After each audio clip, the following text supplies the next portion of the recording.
man aslama wajhahu lillah wa huwa muhsin falahu ajruhu inda rabbih wa la khaufun 'alaihim wa la hum yahzanun. Barang siapa yang menyandarkan urusan seluruhnya pada Allah, dia sandarkan bulan-bulan, wa huwa muhsin, dia buat yang terbaik, wa la khaufun 'alaihim wa la hum yahzanun. Allah cabut di hatinya rasa takut dan takkan pernah bersedih hati.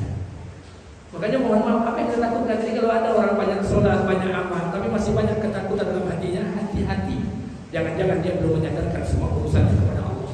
Wala khaufun 'alaihim wa la hum yahzanun. Allah cabut di hatinya rasa takut dan takkan pernah bersedih hati. Apa yang kita takutkan, Pak? Ila aina anta? Where you go? Kita mau cari apa hari ini?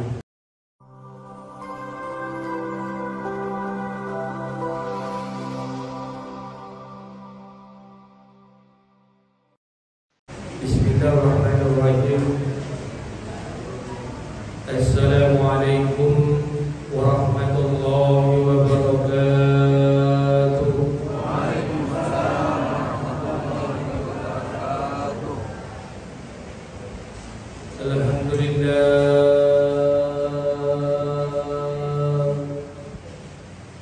Alhamdulillah nahmaduhu wa nusalli wa nusallim ala rasulil karim. Asyhadu an la ilaha illallah wa asyhadu anna Muhammadan abduhu wa rasuluh. Qala Allah Ta'ala fi kitabihil karim. A'udzu billahi samil 'alim minasy syaithanir rajim. Bismillahirrahmanirrahim. Ya bani Israil zkuru ni'mati allati an'amtu 'alaykum wa anni faddaltukum 'alal 'alamin. Al-ayat. Wa istajaynakum min ali fir'auna yasumunakum su'al 'adzab yusabbihuna abna'akum wa yastahyuna nisa'akum wa fi dzalikum bala'un min rabbikum 'azim. Wa qala Nabi sallallahu alaihi wasallam, An-Nabi Hurairah radhiyallahu anhu, Nabi sallallahu alaihi wasallam, "Idza 'azamat ummatin dunya nuzi'at minha ghaibatul Islam wa idza darakatil amru bil ma'ruf wa nahyi 'anil munkar hurrimat barakatul wahyi wa idza tasabat ummati sakatat min ainillah." Rawiyul Hakim wa Tirmizi. Sadaqallahu azim wa sadaqallahu ala nabiyil karim. Syukur kepada Allah, berselawat kepada Rasulullah. Mudah-mudahan pada subuh hari ini dengan mengucapkan alhamdulillahillazi ahyana ba'da ma amatana wa ilaihi nusyur, Allah Subhanahu wa taala senantiasa beri rahmat dan keberkahan buat kita bersama. Amin. Salawat beriring salam tidak lupa pula kita sampaikan pada junjungan alam Nabi besar Muhammad sallallahu alaihi wasallam. Allahumma shalli ala sayyidina wa nabiyyina wa habibina wa sabina wa zuhrina wa maulana Muhammad wa ala ali Muhammad. Bapak Ibu yang dimuliakan Allah Subhanahu wa taala, pertama bersyukur kepada Allah Subhanahu wa taala. Hari ini Allah Subhanahu wa taala masih berikan kita kesempatan, masih berikan kita kekuatan untuk bisa mendatangi masjid dalam rangka melaksanakan sholat subuh berjamaah yang sama-sama sudah kita pahami bahwa sholat ini perintah Allah dan berjamaah ini sunnatul huda, sunnah Nabi Muhammad sallallahu alaihi wasallam. Nikmat yang paling besar yang Allah berikan dalam kehidupan kita ini ketika Allah berikan kita kekuatan untuk bisa mentaati Allah Subhanahu wa taala. Hari ini ada orang berkata, nikmat yang paling besar tidak ada nikmat lain selain daripada nikmat iman. Sedangkan sebaliknya kata Nabi, musibah yang paling besar bukanlah musibah gempa bumi, bukanlah musibah banjir, bukanlah musibah tanah longsor, atau kematian satu orang anak dari rahim ibunya, atau kematian seorang suami dari istrinya. Tapi musibah yang paling besar kata Nabi hilangnya gairah dalam diri umat untuk bisa taat kepada Allah, hilang gairah untuk ke masjid, hilang gairah untuk berjamaah, hilang gairah untuk baca Quran. Musibah ini hari demi hari datang dalam kehidupan kita, tapi kita tidak pernah merasa. Maka hadirin yang dimuliakan Allah Subhanahu wa taala, subuh hari ini kita akan belajar sama-sama, termasuk saya. Pertama, saya mohon maaf memang agak terlambat. Semalam baru saya pulang menunaikan ibadah umroh. Baru sampai di Pekanbaru jam 11 malam. Kemudian tadi pagi saya istirahat sebentar. Hari ini malam subuhnya di Masjid Darul Iman. Nanti jam 9 di Lubuk Bandaro. Habis dari sana langsung ke Sibuan. Karena 1 minggu ini harus saya targetkan selesai semuanya tempat yang sudah saya janjikan. Awal bulan saya berangkat kembali ke Mekah Al-Madinah membawa rombongan 47 orang selama 13 hari menunaikan ibadah umroh di sana. Cuaca di Mekah Madinah sangat ekstrim. Panas di Madinah lebih panas daripada kota Mekah. Dan alhamdulillah saya semalam bawa jamaah 47 orang, pulang 46, 1 orang telah disahidkan oleh Allah Subhanahu wa taala. Dimakamkan di pemakaman Soraya di Mekah Al-Mukarramah. Baik Bapak Ibu yang dimuliakan Allah Subhanahu wa taala, pagi hari ini kita akan kembali membahas Qasasul Anbiya, kisah para nabi dan kisah para rasul. Berulang kali saya sampaikan kepada kita bersama, kenapa kisah para nabi ini kita bicarakan selalu. Dalam Al-Quran 37 114 surat Allah ceritakan dalam 6.666 ayat. Ada yang mengatakan 6.236 ayat. Apa yang paling banyak Allah ceritakan dalam Quran? Kisah. Yang paling banyak Allah sampaikan dalam Quran kisah. Bukan hukum halal dan haram, bukan perintah dan larangan, bukan hak dan kewajiban. Yang paling banyak Allah ceritakan dalam Al-Quran adalah kisah. Kenapa kisah ini paling banyak Allah ceritakan dalam Quran? Karena kisah ini menjadi sebuah pelajaran. Kata ulama, kenapa Allah menceritakan kisah paling banyak dalam Quran? Mestinya akal kita yang bodoh, akal kita yang terbatas ini, kita akan berkata, kenapa Allah tak cantumkan amal-amal para nabi saja? Amal Nabi Adam, amal Nabi Idris, amal Nabi Nuh, amal Nabi Hud, amal Nabi Saleh, amal Nabi Ibrahim, amal Nabi Lut, amal Nabi Ismail, amal Nabi Isa. Kenapa Allah tak ceritakan semua amal para nabi saja? Kalau Allah ceritakan amal para nabi, kita akan contoh amal para nabi. Salah satunya puasa Nabi Daud kita ceritakan, kita amalkan. Tapi kenapa Allah tidak menceritakan kisah-kisah amal-amal para nabi dalam Quran? Yang paling banyak Allah ceritakan adalah kisah perjuangan dan pengorbanan para nabi. Apa tujuannya? Kata ulama satu saja. Kenapa kisah ini diceritakan Allah dalam Al-Quran?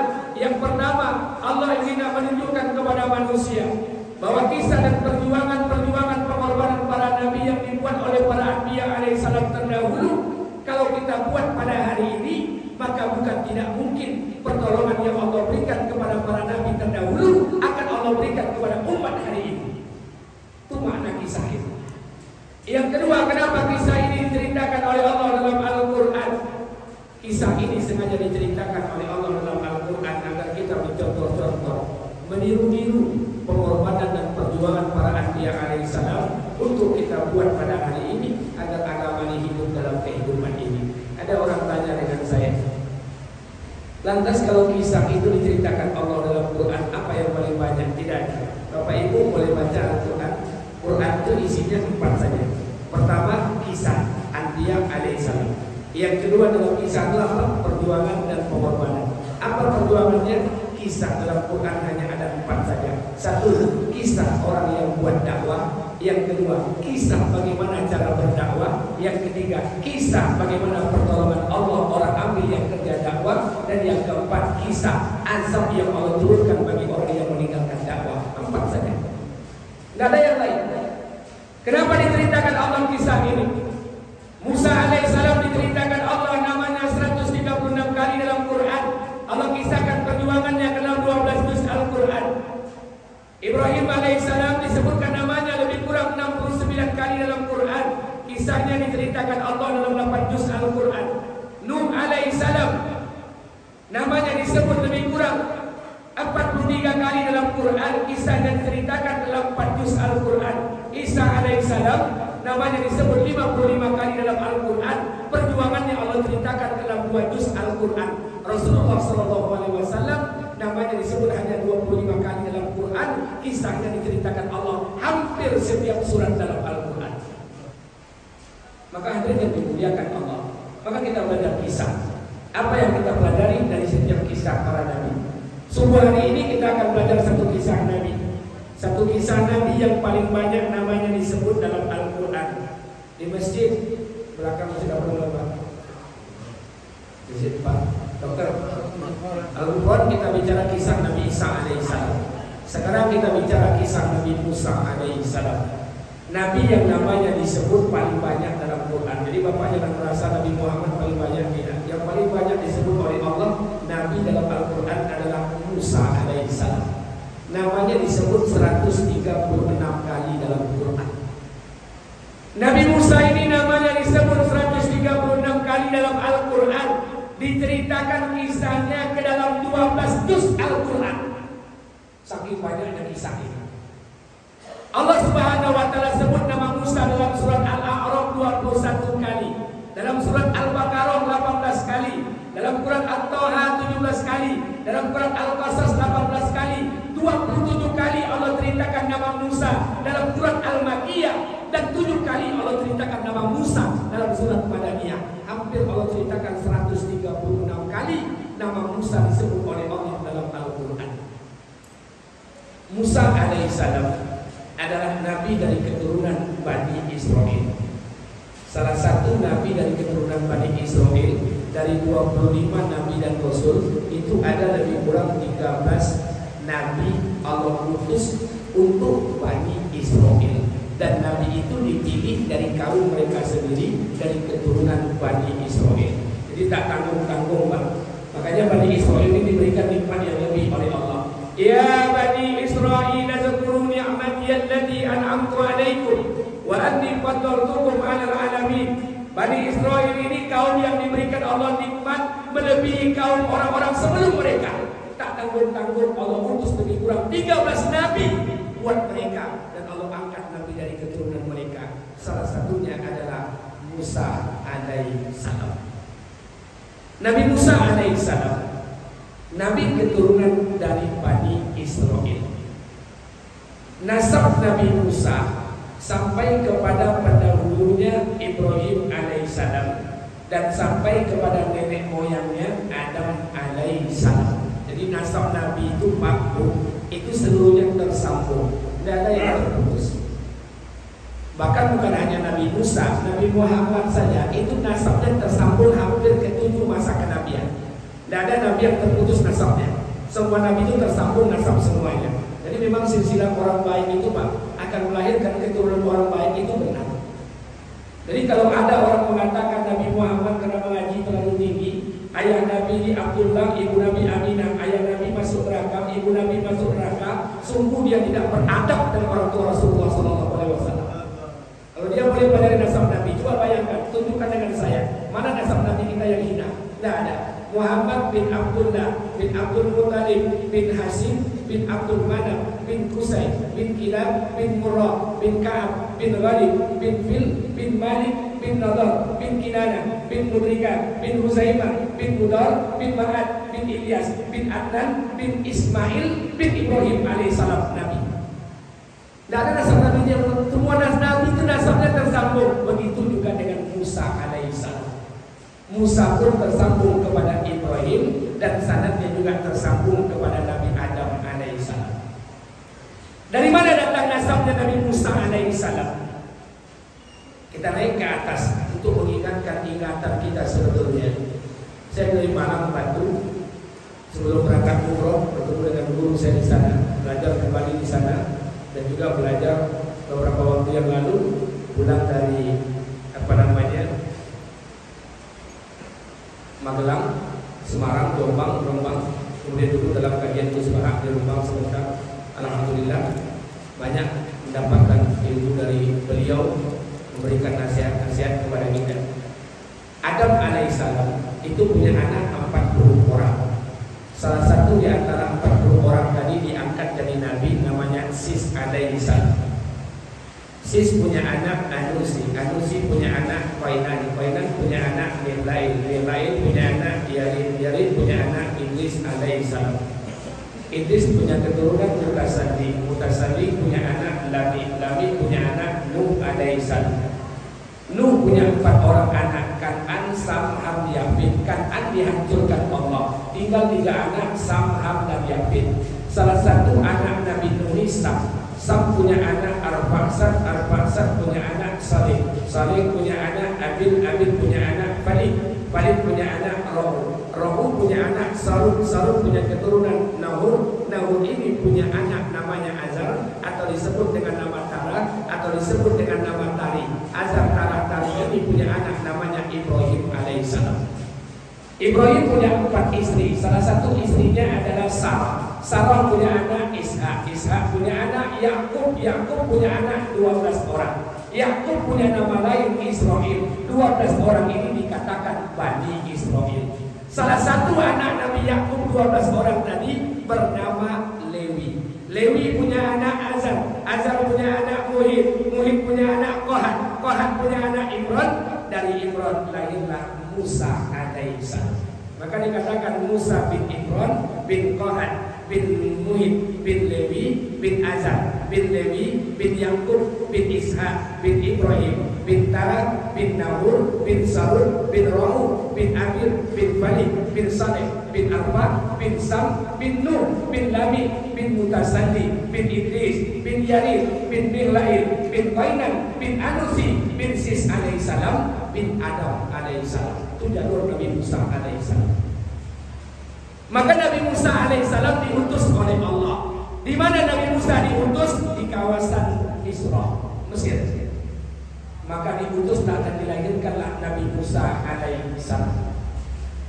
Nabi Musa alaihissalam adalah Nabi dan Rasul yang diberikan salah satunya kitab suci.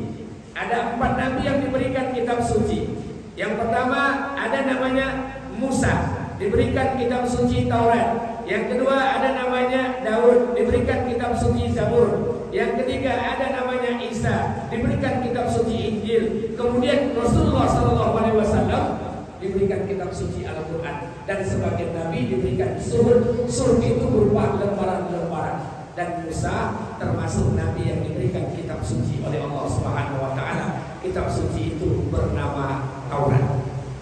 Musa alaihissalam diutus oleh Allah di negeri Mesir untuk pembebasan Bani Israel. Kenapa dikatakan pembebasan Bani Israel? Maaf Bapak Ibu yang dimuliakan Allah Subhanahu Wa Taala. Di Mesir itu ada 2 suku besar. Yang pertama namanya bangsa Kibti. Bangsa Kibti itu bangsanya Firaun. Kalau ibarat bahasa kita kasta Brahma. Eselon 1, pejabat, anggota dewan, kontraktor, toke sawit itu kasta Brahma. Sedangkan yang suku yang kedua namanya Bani Israel. Bani Israel ini kasta Sudra, paling rendah. Supir oplet, tukang cidok jambu, tukang cidok alpo, mesin air, bangsa kelas rendah. Nabi Musa alaihissalam diutus oleh Allah ke Mesir untuk membebaskan Bani Israel. Yang ketika itu dijajah oleh bangsa Kibti. Bangsa Kibti ini bangsa penguasa. Maka diutuslah oleh Allah Nabi Musa alaihissalam. Bahkan Allah katakan dalam Al-Quran, hal ataka hadisu Musa, telah sampaikan kisah Musa kepada kalian. Allah katakan dalam Al-Quran, wazkur fil kitabi Musa innahu kana mukhlasa wa kana rasulan nabiyya. Kata Allah, dan ceritakanlah hai Muhammad tentang Musa. Musa itu adalah orang yang terpilih, dia juga nabi, dia juga rasul. Ceritakanlah hai Muhammad tentang Musa. Nama Musa disebut 136 kali dalam Al-Quran. Nabi Musa punya ayah namanya Imran, punya ibu namanya Yukabin. Ada yang mengatakan ibu Nabi Musa namanya Aminah. Ada orang tanya, kira-kira yang mana yang betul, Ustaz, Yukabin atau Aminah? Saya tak bisa jawab. Kenapa? Ini sejarah. Karena boleh jadi nama-nama orang kampung aslinya Rosmawati, panggilannya Owo. Edi Tanjung, anggota DPR RI, nama aslinya Nur Zahedi. Jadi boleh saja namanya beda, orangnya sama, silakan saja di sejarah. Ada yang mengatakan namanya Yukabin, ada yang mengatakan namanya Aminah. Ada dua nabi yang orang tuanya Imran. Satu Musa alaihissalam, ayahnya Imran. Yang kedua Isa punya Maryam, Maryam punya ayah juga namanya Imran. Jadi Quran surah Al-Imran bukan menceritakan keluarga Nabi Musa, tapi menceritakan keluarga Nabi Isa alaihissalam. Imran, Yukabin, ayah dan ibu Nabi Musa alaihissalam. Dikatakan dalam sejarah, satu-satunya ibu yang paling beruntung di muka bumi ini. Tidak ada ibu yang paling beruntung di muka bumi ini. Mulai daripada bumi ini diciptakan oleh Allah sampai nanti bumi dihancurkan, tidak ada ibu yang paling beruntung di muka bumi kecuali ibu Nabi Musa alaihissalam.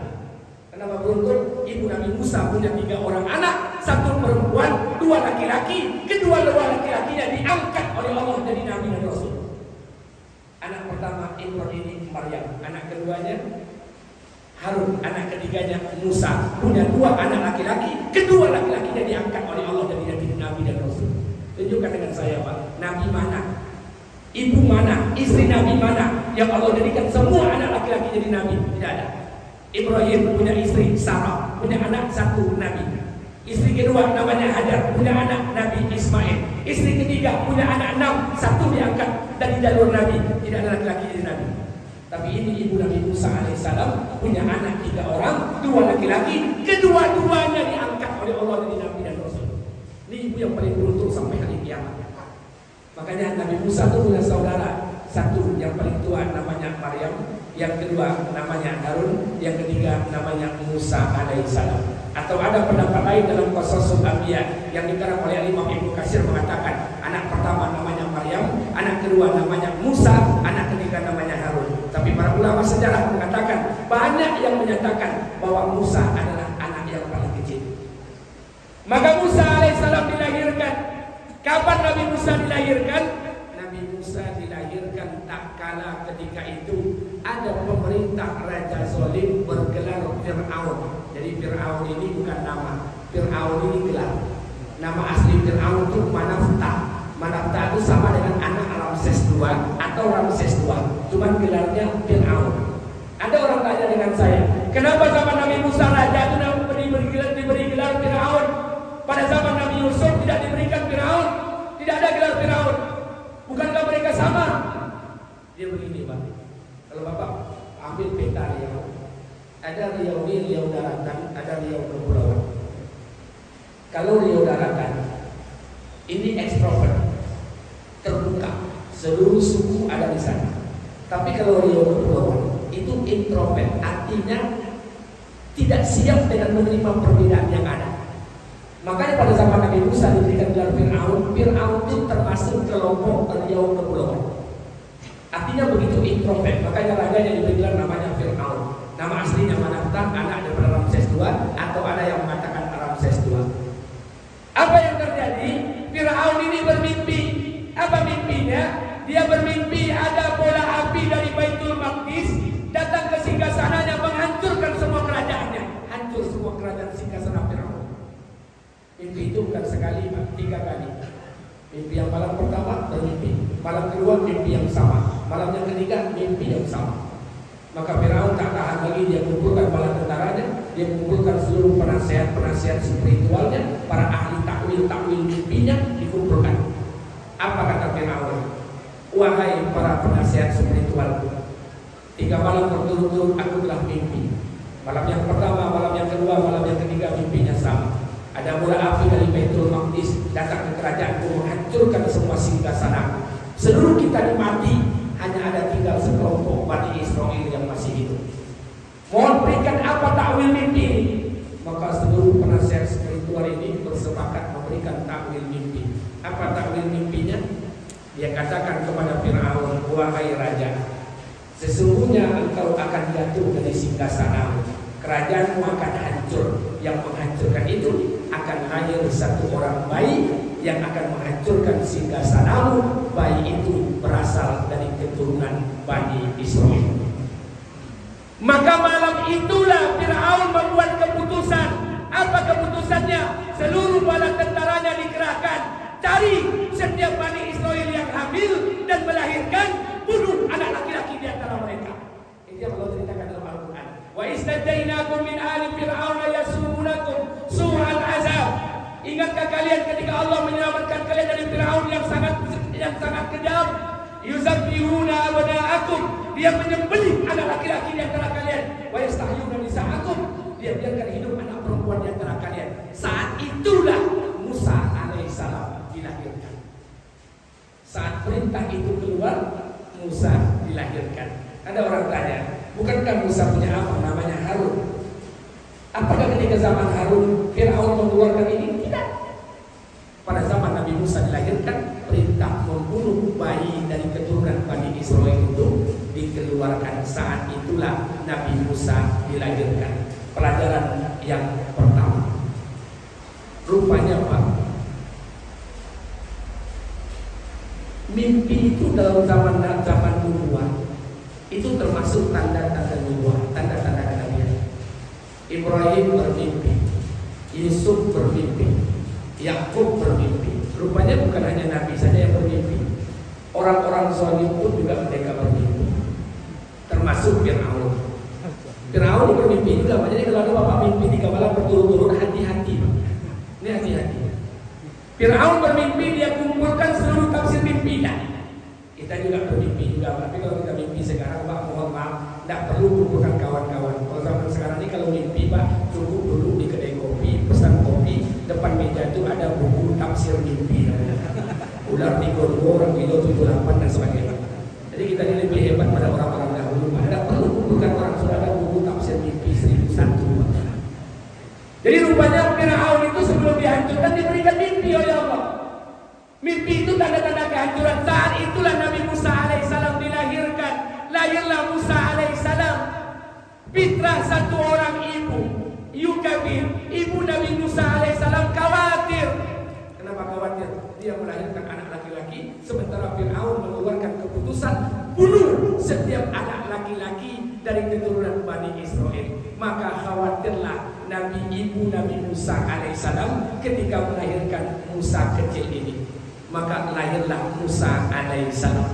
Allah Subhanahu wa taala katakan dalam Al-Qur'an, apa kata Allah?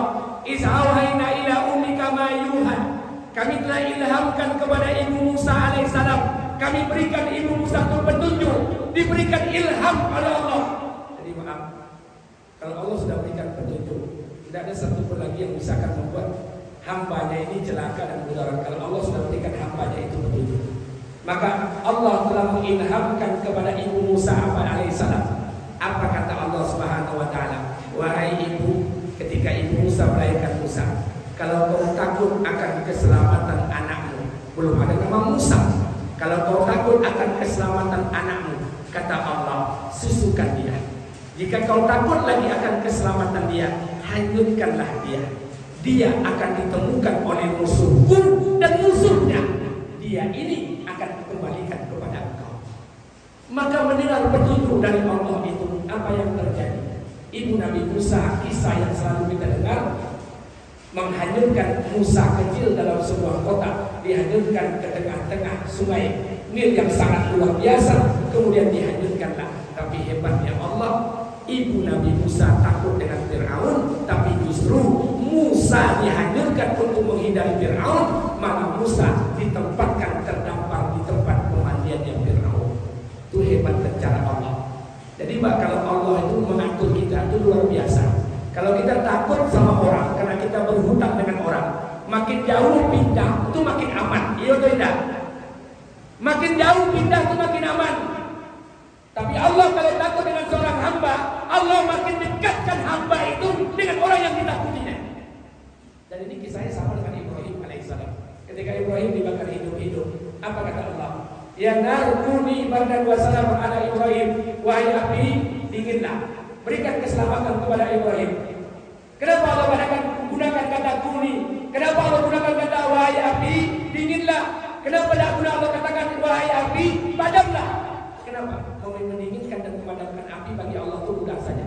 Tapi kenapa Kalau Allah perintahkan api wahai padam, maka api akan padam, Ibrahim akan selamat. Kalau api padam, Ibrahim selamat, orang-orang tidak akan melihat kehebatan Allah. Wajar Ibrahim selamat, wong apinya padam. Tapi api dibiarkan hidup, Allah berikan keselamatan. Orang yang menyaksikan ketika itu terlihat, nampak oleh mereka kehebatan Allah.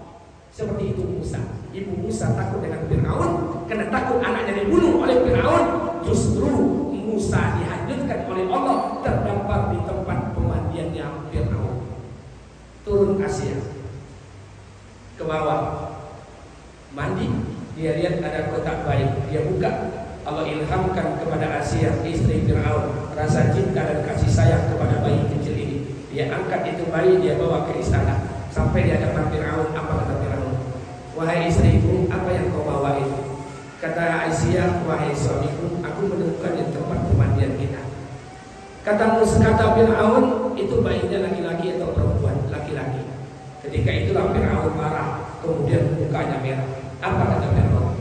Mengumpulkan semua tentaranya. Kata Fir'aun, inilah bayi laki-laki yang dalam mimpiku, yang akan menghancurkan singgasanaku. Bunuh ini bayi. Seluruh para tentara yang datang membunuh bayi ini. Saat itulah Asia, istri Fir'aun, berkata, dan Allah mengabadikan perkataan Asia di dalam Quran. Apa kata Allah? Asia berkata kepada suaminya, la taqtuluhu, wahai suamiku, jangan kamu bunuh ini bayi, karena bayi ini akan menjadi penyejuk mata bagiku dan akan menjadi penyejuk mata bagimu. Apa kata Fir'aun? Oh, iyalah, tidak jadi dibunuh.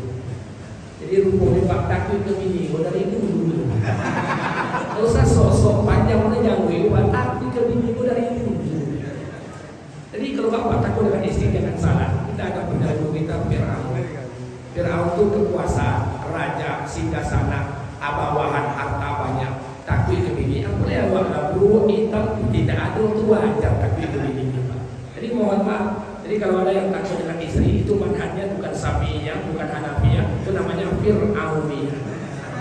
Jadi mohon maaf. Jadi rupanya cerita orang takut-takut sama istri itu dari dulu. Maka ini yang terjadi. Maka Nabi Musa alaihissalam dibesarkan di singgasana Fir'aun, di tempat orang yang akan membunuhnya. Justru Musa dibesarkan di sana. Itu kehebatan Allah kalau Allah sudah menjaga satu orang hambanya. Apa pelajaran yang kedua yang mesti kita ambil? Satu, ketakutan dengan manusia itu manusiawi. Takut dengan makhluk itu manusiawi. Pak RT takut dengan PRW itu manusiawi. RW takut dengan lurah itu manusiawi. Anak buah takut dengan bos majikan manusiawi. Kalau ada orang mengatakan, Pak Ustaz, tidak ada yang perlu kita takuti di muka bumi ini kecuali dan Allah dan Rasul saja. Allah dan Rasul, tidak ada semua yang kita takuti. Itu pakuto. Takut dengan makhluk itu manusiawi. Sebagaimana kita mencintai dunia, itu manusiawi. Yang tak boleh itu mencintai berlebih-lebihan, mengalahkan kecintaan kita dengan Allah. Yang tak boleh itu takut berlebih-lebihan, mengalahkan ketakutan kita pada Allah. Jika ada teman saya, salah seorang ustaz di Pekanbaru, guru dengan kami di kantin. Apa kata dia dengan saya? Satu ketika ada seorang ustaz ceramah di masjid. Apa ceramahnya? Tidak ada yang perlu kita takuti kecuali Allah. Tidak ada yang perlu kita takuti kecuali Allah. Selain daripada Allah adalah makhluk. Allah lah zat yang mesti kita takuti. Tidak ada yang takut. Selesai ceramah ditanya oleh jemaah, iyo tidak Ustaz. Kata Ustaz, iyo. 2 minggu yang lalu kami dapat kabar Ustaz pergi ke kebun memotong karet. Lari Ustaz, dia bersiwa harimau. Apa dia lari Ustaz? Tapi yang perlu ditakuti hanya Allah. Itu nggak perlu Ustaz lari takut harimau. Apa kata Ustaz? Dan lari nampak harimau itu bukan takut, tapi ponci nengok harimau. Tutup terus bulu-bulu dia harimau. Saya sampaikan kepada ketakutan dengan manusia, makhluk itu manusiawi. Yang tak boleh itu menjadikan ketakutan itu berlebih-lebihan sehingga kalah ketakutan kita dengan Allah. Itu pelajaran yang pertama. Pelajaran yang kedua, kalau Allah ingin menjaga satu orang hambanya, Allah akan buat sekehendaknya. Qudratullah, sekehendak Allah. Allah kalau ingin menjaga satu orang hamba sebagaimana Musa alaihissalam, maka dijaga oleh Allah. Musa alaihissalam dijaga, justru dibesarkan di tengah-tengah istana seorang raja yang akan membunuhnya. Berapa lama Nabi Musa dalam istana itu? 40 tahun. Nabi Musa dibenarkan dibesarkan di singgasana Firaun yang akan membunuhnya selama 40 tahun. Maka tumbuhlah Musa, tumbuhlah dewasa Musa. Bahkan Allah ceritakan dalam Al-Quran, apa kata Allah Subhanahu wa Ta'ala ketika Nabi Musa alaihissalam besar dan tumbuh di singgasana Firaun, masuk dalam singgasana Firaun selama 40 tahun. Maka Allah Subhanahu wa Ta'ala telah ceritakan kisah ini ke dalam Al-Quran. Apa kata Allah? Wa dakhala al-Madinata alaihin, ketika Nabi Musa alaihissalam berumur 40 tahun tadi, dia keluar dari istananya menuju kota Memphis. Di Mesir itu ada Memphis. Memphis itu nama berhala besar. Ada berhala yang paling besar di Mesir itu namanya Memphis. Keluarlah Nabi Musa. Ketika Nabi Musa keluar dari singgasananya menuju kota Memphis, dilihatnya ada dua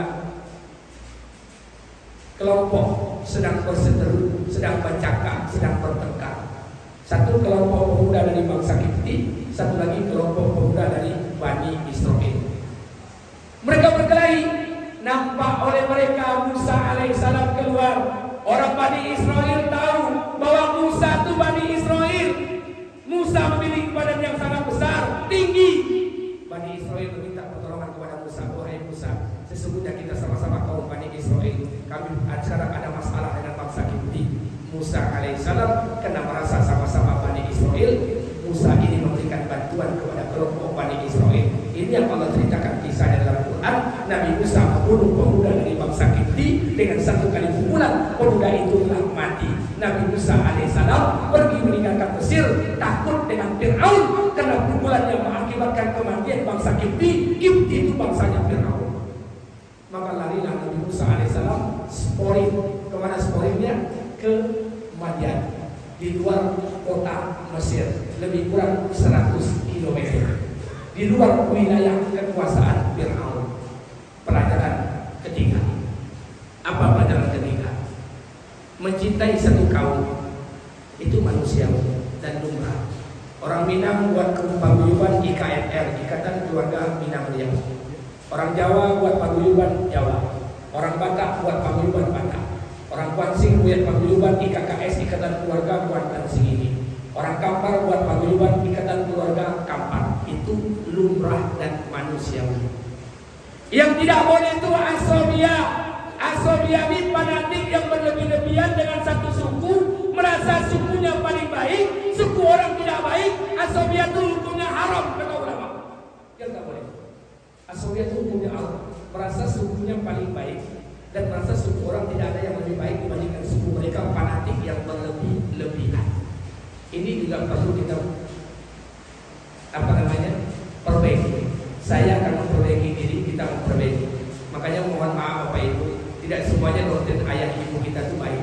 Tidak semuanya pendapat ayah ibu kita itu baik. Kalau ada pendapat ayah ibu kita itu yang kurang baik, luruskan dengan cara hikmah.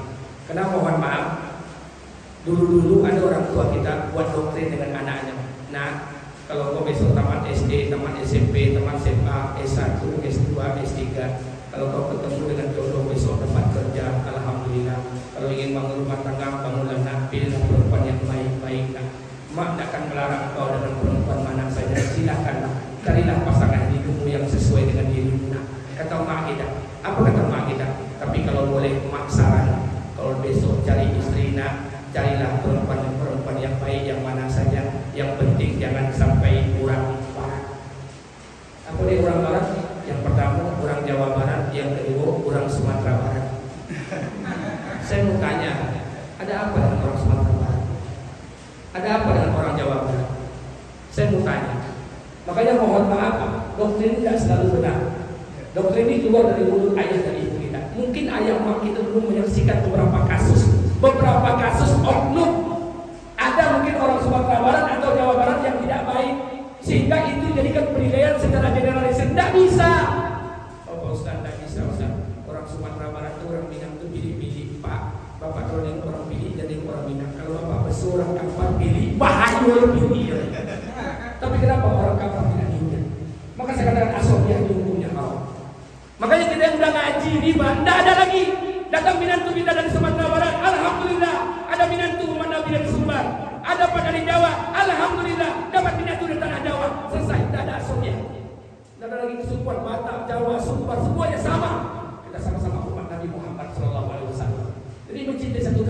manusiawi, berlebih-lebihan merasa sukunya paling baik, suku orang tidak baik, asabiyah. Ulama katakan asabiyah ini hukumnya haram. Tidak, kita selesaikan pernikahan ini. Tidak ada lagi masalah di kehidupan kita hari ini, Pak. Siapapun dia, siapapun suku apapun dia, dari ras manapun dia, seluruhnya silakan. Karena dia umat Nabi Muhammad SAW. Jadi tidak ada lagi, kita semuanya berbaur, semuanya sama semuanya. Maka ini yang terjadi. Nabi Musa alaihissalam kemudian memberikan pertolongan kepada Bani Israel. Kemudian Nabi Musa alaihissalam lari ke kota Madian. Dalam pelarian itulah Nabi Musa bertemu dengan istrinya Ummu Safura. Ada yang mengatakan Ummu Safura itu putri Nabi Shu'aib, ada yang mengatakan Ummu Safura itu anak keponakan Nabi Shu'aib. Tapi banyak para sejarah mengatakan Ummu Safura itu bukan putri Nabi Shu'aib. Dia adalah putri salah satu tokoh masyarakat di kota Madian. Kenapa dikatakan? Karena Nabi Shu'aib dengan Musa itu punya jarak 480 tahun. Dari mana jalurnya bisa ketemu? Jaraknya jauh. Kalau Ibrahim alaihissalam punya istri Sarah, Sarah punya anak Ishak, Ishak punya anak Yakub, Yakub turun ke bawah punya anak 12 orang. Maaf, dari Sarah keturunan Nabi Musa. Sedangkan Shu'aib jalurnya dari istri ketiga Nabi Ibrahim, namanya Kentura. Kentura punya anak Yasur, Yasur punya anak Mikail, Mikail punya anak Shu'aib alaihissalam. Makanya mohon maaf, jarak antara Musa alaihissalam dengan Shu'aib itu lebih kurang 480 tahun. Tidak ada jalur yang bisa ketemu. Makanya para ulama sejarah mengatakan, banyak mengatakan bahwa Ummu Safura adalah anak daripada kepala suku soleh yang baik dari kota Madian, dan Nabi Musa alaihissalam menikah dengannya. Sampai di sini. Sekarang kita ambil ibrah. Apa ibrah dari hikmah yang kita ambil dari perjalanan Nabi Musa alaihissalam? Nabi Musa alaihissalam diberikan ujian dan cobaan mulai daripada kelahirannya sampai Nabi Musa dibesarkan. Dan ini pelajaran buat kita bersama. Satu, tidak ada ujian dan masalah itu sandarkan semuanya kepada Allah. Sandarkan urusan semua kepada Allah. Makanya mohon maaf, kita ini kadang-kadang lucu. Di awal-awal kita menyandarkan urusan kepada Allah. Di awal-awal, di tengah jalan kita sudah merasa ini kerja kita. Di pertengahan jalan kita sudah merasa bahwa ini hasil perbuatan kita. Ini yang menjadi masalah. Makanya sahabat Nabi, sahabat Nabi dulu dia berjalan di satu kampung, maka kampung itu dapat hidayah. Ketika dia tinggalkan satu kampung, kampung itu dapat hidayah. Ketika dia datangi satu kampung, kampung itu turun hidayah. Beda hari ini, kita masuk satu kampung, kampung itu dapat fitnah. Kita jumpa satu orang, orang pun dapat fitnah. Kenapa? Karena ini masalah. Makanya saya mohon maaf pada kita bersama. Musa alaihissalam menyandarkan urusan seluruhnya kepada Allah. Musa tidak bisa berbuat apa-apa kecuali Allah. Ini penyakit kita, Pak. Saya ini multi manhaj. Kenapa saya katakan multi manhaj? Saya orang tabligh. Saya dibesarkan di keluarga tabligh. Saya berangkat ke Singapura, Thailand, Malaysia 4 bulan. Saya orang tabligh, ayah saya orang tabligh, ibu saya orang tabligh, semua keluarga saya orang tabligh. Ipar saya orang Salafi, sepupu saya orang Ikhwanul Muslimin. Saya dibesarkan di keluarga tabligh. Saya dibesarkan dari huruf fisabilillah. Saya disampaikan pada kita bersama. Makanya mohon maaf ketika saya kaji dengan musbah di rumah. Apa kata mereka? Ini penyakit kita. Musa alaihissalam menyandarkan semua urusan kepada Allah. Nabi Musa merasa dalam dirinya tidak ada bisa berbuat apa-apa kecuali dengan pertolongan Allah. Kalau hari ini kita beda, Pak. Kita hari ini sudah merasa bahwa agama ini tergantung dengan kita. Kalau kita tidak ambil kerja agama ini, kalau kita tidak ambil usaha agama ini akan hilang dalam permukaan. Bapak Ibu catat perkataan saya. Demi Allah catat perkataan saya. Dulu ketika Nabi dilahirkan, ketika Nabi Muhammad dilahirkan di kota Mekah yang tidak jauh dari Ka'bah, tentara Abraham itu memasuki kota Mekah. Sebelum masuk kota Mekah, Abraham berhenti. Apa kata Abraham? Panggil itu kepala suku Quraisy atau pemimpin Ka'bah nih panggil. Datang Abdul Muthalib. Bukankah pemimpin Ka'bah di kaki Nabi? Datang Abdul Muthalib. Apa kata Abraham? Betulkan kau Abdul Muthalib? Kata Abraham, kata Abdul Muthalib, benar. Betulkan kau pemimpin Quraisy? Kata Abdul Muthalib, benar. Betulkan kau yang pemimpin Ka'bah ini? Kata Abdul Muthalib, orang-orang menyebutku demikian. Kata Abraham, wahai Abdul Muthalib, Kami jauh-jauh datang dari Yaman, ingin ke Ka'bah Mekah ini, ingin hancurkan Ka'bah ini. Tapi kami tidak ingin ada pertumpahan darah. Kau bawa orang-orang Mekah ini keluar dari Mekah ini. Seluruh harta kalian, rumah kalian, sapi kalian, unta kalian, kambing kalian, kami sita. Kata Abraham. Apa kata Abdul Muttalib? Abdul Muttalib berkata sederhana saja. Wahai Abraham, kalau kau mau hancurkan Ka'bah, hancurkan saja. Tapi untaku yang kau ambil tadi 100 ekor, tolong pulangkan. Apa kata Abraham? Ayah Abdul Muttalib, kamu ini pemimpin apa? Rumah ibadah kalian mau kami hancurkan, Ka'bah mau kami hancurkan, kau biarkan. Malah kau pikirkan unta kau yang 100 ekor yang aku ambil yang kau pikirkan. Pemimpin apa kau? Apa kata Abdul Muttalib? Wahai Abraham, Ka'bah ini punya pemilik. Pemiliknya lebih tahu cara menjaganya. Untuk punyunen robek pulang. Agama ini akan dijaga Allah sampai kiamat. Tanpa tuan-tuan, Allah akan jaga agama sampai kiamat. Allah tidak butuh tuan-tuan ini. Allah tidak butuh kita. Kalau Allah ingin turunkan hidayah di Prancis, ada batang bertuliskan kalimat la ilaha illallah, 175.000 orang masuk Islam. Di Jepang ikan lohan, ketika musik ikan lohan, punggung sebelah kiri ikan lohan bertuliskan Allah, sebelah kanan bertuliskan Muhammad, 7.000 orang masuk Islam. Allah tidak butuh tuan-tuan. Allah akan jaga agama sampai kiamat. Tapi kenapa Allah perintahkan dalam Quran, ya ayyuhallazina amanu in tansurullaha yansurkum. Ayo orang beriman, tolong agama Allah. Kalau kalian tolong, Allah tolong. Kenapa Allah buat perintah ini? Apakah Allah lemah? Tidak. Apakah Allah tidak sanggup? Tidak. Allah buka ini peluang untuk apa? Agar kita ini mulia. Ambil kerjaan ini mulia, tidak ambil kerjaan ini hina. Tapi agamanya akan tetap dijaga Allah sampai kiamat. Ini malah merasa berjobok awak agamaku bertahan di kampung gara-gara awak. Ini penyakit di tanpa. Ini kata Allah dalam Quran, "Iza ja'a nasrullahi wal fath wa ra'aita an-nasa yadkhuluna fi dinillahi afwaja fasabbih bihamdi rabbika wastaghfir." Tahukah kalian kapan pertolongan Allah itu akan datang? Ketika orang berbondong-bondong masuk agama Allah. Fasabbih bihamdi rabbika wastaghfir. Bertasbihlah kalian, beristighfarlah, bukan karena kalian, karena Allah. Bukan karena kita. Agama yang menjaga Allah sampai hari kiamat tanpa kita. Allah tidak butuh kita. Ini perlu diluruskan. Dakwah ini kerjakan saja. Dapat hidayah atau tidak bukan kerja kita. Itu kadang-kadang deh. Ini untuk balik ke Mas Haji, karena aku akan lagi mau kalian berumah. Kalau tidak ada rumahnya mau besar tadi malah kimia. La ilaha illallah. Saya ingin sampaikan kepada kita bersama, kita tidak bisa memberikan hidayah. Kita belajar, jangan sosok merasa berjasa dengan agama. Agamanya akan dijaga oleh sampai hari kiamat. Ini penyakit kita. Makanya orang dulu masuk satu kampung dapat hidayah. Orang sekarang masuk satu kampung yang dapat fitnah. Perbaiki. Karena usaha tuan-tuan ini usaha perbaiki hati. Dan kita harus memperbaiki hati kita. Belajar untuk keinginan yang betul kepada Allah. Dan agamanya akan dijaga oleh Allah sampai hari kiamat. Pastikan diri kita, pastikan keluarga kita, pastikan anak keturunan kita orang-orang yang bisa taat kepada Allah Subhanahu wa taala. Ini mesti kita pastikan. Makanya mohon maaf, saya ingin sampaikan kepada kita bersama, Bapak Ibu yang dimuliakan Allah, sandarkan semua urusan kepada Allah. Kita hanya bisa menyampaikan, kita hanya bisa memberikan.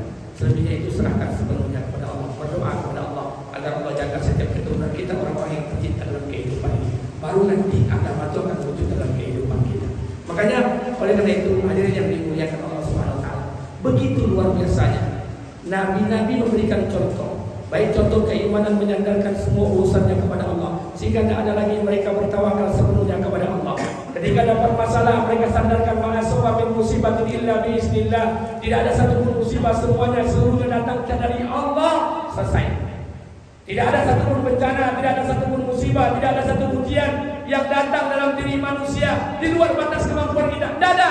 La yukallifullahu nafsan illa wus'aha. Allah tidak akan pernah menguji satu hamba di luar batas kemampuan kita. Tidak ada. Jadi ketika ada masalah, ada ujian, tidak ada satu pun Allah memberikan ujian buat kita di luar batas kemampuan kita. Tidak ada. Pasti Allah memberikan itu dalam batas kemampuan kita. Kalau seperti ini orang beriman, Pak, hidupnya simpel. Ada jemaah saya dulu santai-santai menunggu. Saya tanya, kenapa Pak?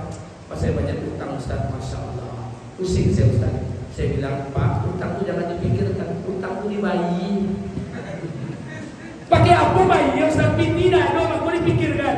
Kalau tidak ada bayi, jangan berutang. Hidupnya simpel. Kalau tidak ada bayi, tidak ada berutang. Itu tidak ilaha illallah. Hidupnya simpel. Yang membuat susah itu kita.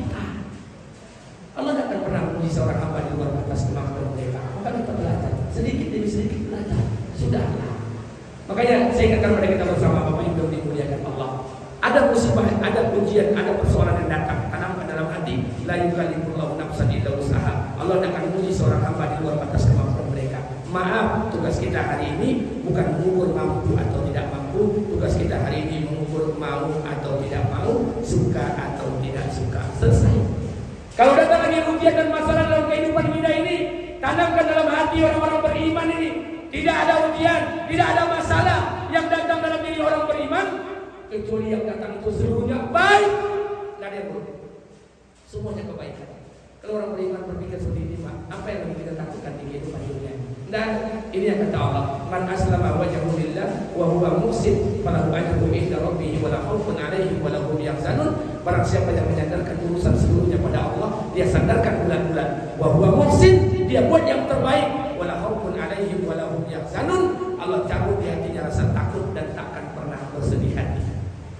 Makanya mohon maaf, apa yang kita takutkan? Jadi kalau ada orang banyak sholat, banyak amal, tapi masih banyak ketakutan dalam hatinya, hati-hati. Jangan-jangan dia belum menyandarkan semua urusannya kepada Allah. Wala khaufun 'alaihim wa la hum yahzanun. Allah cabut di hatinya rasa takut dan takkan pernah bersedih hati. Apa yang kita takutkan, Pak? Ila aina anta? Where you go? Kita mau cari apa hari ini? Maka berulang kali saya sampaikan pada Pak Jody Virgo, karena Pak Jody Virgo ini caleg yang akan maju kontestasi 2024. Apa yang kita takutkan, Pak? Santai-santai kita. Nah kan jadi duduk jadi anggota dewan itu sudah ditulis ya Allah. Yang tadi duduk sudah ditulis oleh Allah. Apa yang mau takutkan? Sudah biasa-biasa saja. Sudah dituliskan oleh Allah. Lantas dari mana program ikhtiar kita? Maaf, saya ingin sampaikan kepada kita. Kita tidak diperintahkan untuk berikhtiar, tapi segala sesuatu telah dituliskan Allah di Lauhul Mahfuz. Dituliskan Allah. Makanya tidak usah terlalu ambisi, biasa-biasa saja. Saya ingin sampaikan, ini mohon maaf Pak, kini pun taman dengan jodi entah caleg dan jodi entah masyarakat yang bohong. Tidak tahu ini. Waktu kan yumi ya Pak, tapi dia hari ada yumi ya Pak. Belajar menerima keputusan Allah. Karena sikap orang beriman itu menerima keputusan Allah. Kadang keputusan Allah itu tidak cocok dengan hati kita. Ketika kita naik, boleh jadi itu amanah, boleh jadi itu ujian. Maaf, ketika kita tidak jadi anggota dewan, saya ingin sampaikan kepada kita bersama, itu yang terbaik menurut Allah. Satu orang anak pergi, maaf, satu orang ibu menggendong anak bayinya. Umur bayinya ini berumur 1 tahun. Dia bawa ke Indomaret, sampai di Indomaret, jumpalah dengan anak bayinya ini umur 1 tahun, nampak oleh anaknya ini ada obat nyamuk dibungkus dengan bungkusan yang sangat cantik. Maka anak ini minta, Mama, Umi ditunjuknya obat nyamuk. Ibu yang terbaik, ibu yang bijak, tidak akan memberikan obat nyamuk itu, karena ibu itu tahu walaupun bungkusnya indah, tapi dalamnya obat nyamuk. Kalau diberikan dengan anaknya pasti mati. Dia akan biarkan ini anak menangis, asalkan anaknya jangan mati. Itu ibu yang terbaik. Seperti itu kita. Jangan-jangan kita tidak dulu jadi anggota dewan, Allah tahu itu ubin nyamuk. Allah biarkan kita menangis. Jangan-jangan itu mudah buat kita. Allah lebih tahu yang terbaik buat kehidupan. Kalau seperti ini Pak, kita legowo, tidak ada masalah, tidak ada yang harus disalahkan di kehidupan dunia ini. Maka belajar, Allah lebih tahu cara apa yang terbaik. Agar apa? Agar manusia itu jangan berputus asa dari rahmat Allah. Agar manusia itu jangan kecewa, jangan berputus asa dari rahmat Allah. Karena setiap saat Allah memperhatikan kehidupan kita. Jadi tidak perlu berputus asa dengan kehidupan dunia ini. Hidup biasa-biasa saja, simple saja. Maaf, kita bekerja hari ini, ada yang dokter, ada yang anggota dewan, ada yang PNS. Itu bukan pekerjaan, itu hanya kesibukan saja Pak, untuk mengisi masa kekosongan menjelang masa kematian saja. Kita pasti akan bertemu dengan Allah, cepat atau lambat. Kita minta kepada Allah agar kita mati dalam keadaan husnul khotimah. Kita minta kepada Allah. Kita minta kepada Allah, maaf, kita dalam Mekah di Masjidil Haram semalam kami tahajud berjamaah dengan jamaah 346 orang. Satu orang jenazah telah sahih. Kemudian dibawa ke sana. Suaminya tak sadarkan diri karena melihat shock istrinya meninggal dunia. Menurut analisa dokter, kelelahan yang sangat luar biasa.